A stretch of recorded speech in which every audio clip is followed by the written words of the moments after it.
Hey everybody. So I want to do something like it's gonna seem a little bit random. But this just came up recently and so I wanted to talk about it because I did a little research on it. So I want to talk about rabdo, and that's rhabdomyolysis, which I had heard about a while back, and it scared me. And it was like right around the time I first heard about it, right around the time where I was like first starting to get back into swimming as an adult. And it was like exhausting me. And I was like, oh my God, what if I have this rhabdo thing? Like I read an article, like this article came up on Facebook or something about it. And I was like, oh my God, this is terrifying. And it recently came up again because a friend of a friend actually ended up with it, from we suspect from working out too hard, and not resting.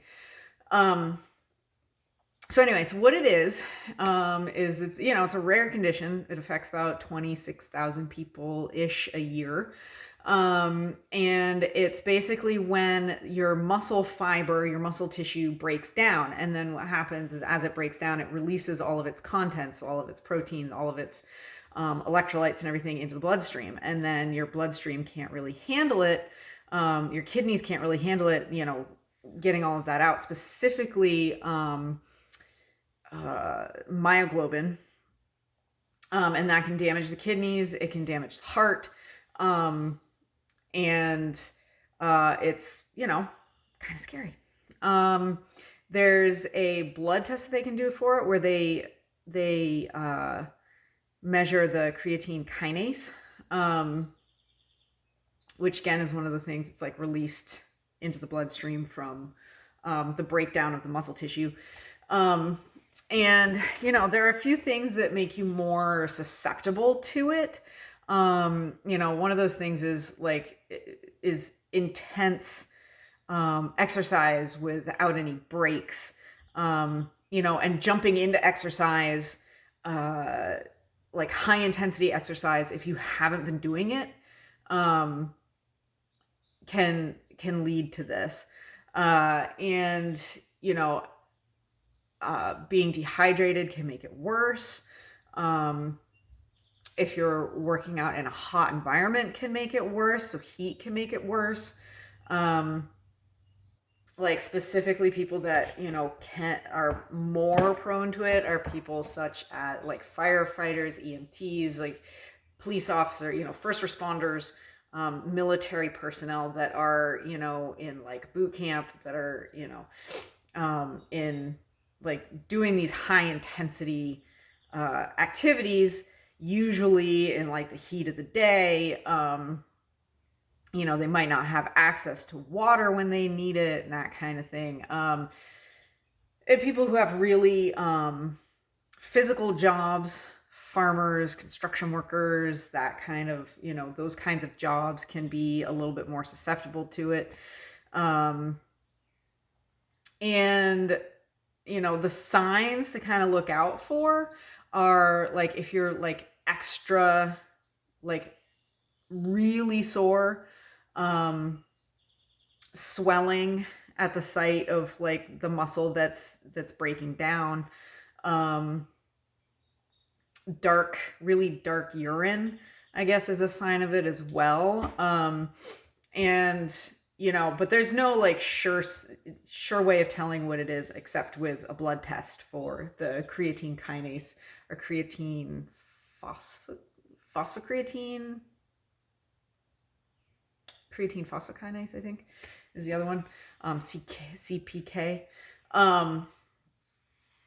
So this is something that, it's rare, but just to be aware of it, especially if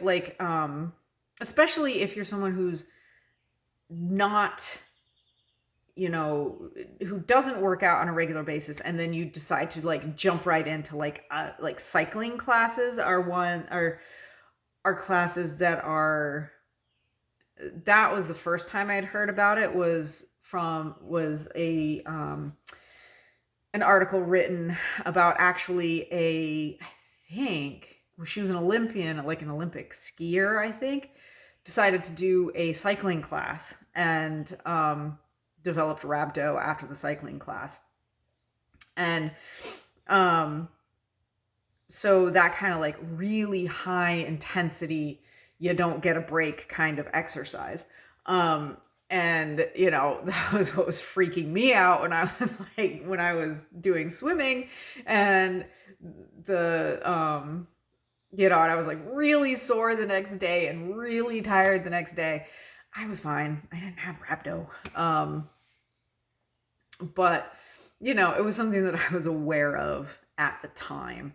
And it is something to just be aware of, and to definitely like take those rest periods. This is why rest is so important. This is why recovery is so important.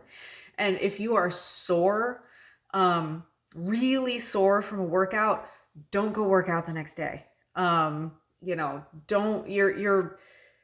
Aside from having, running the risk of getting something like rhabdomyolysis, it's also just you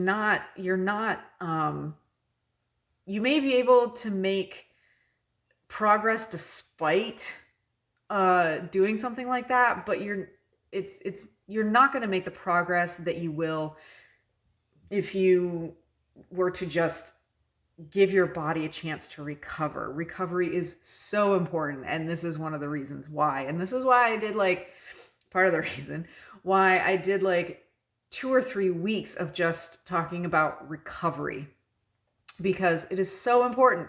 And I'm not talking about just laying in bed all day. I'm talking about, doing active recovery, going for a walk, or,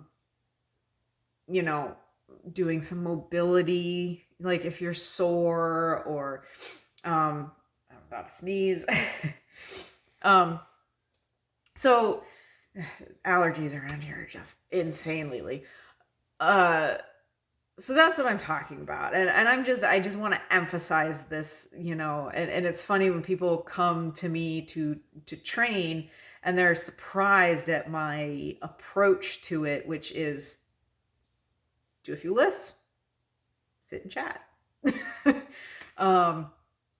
a few more lifts, maybe do a stretch or two, so you're really taking your time, and you're really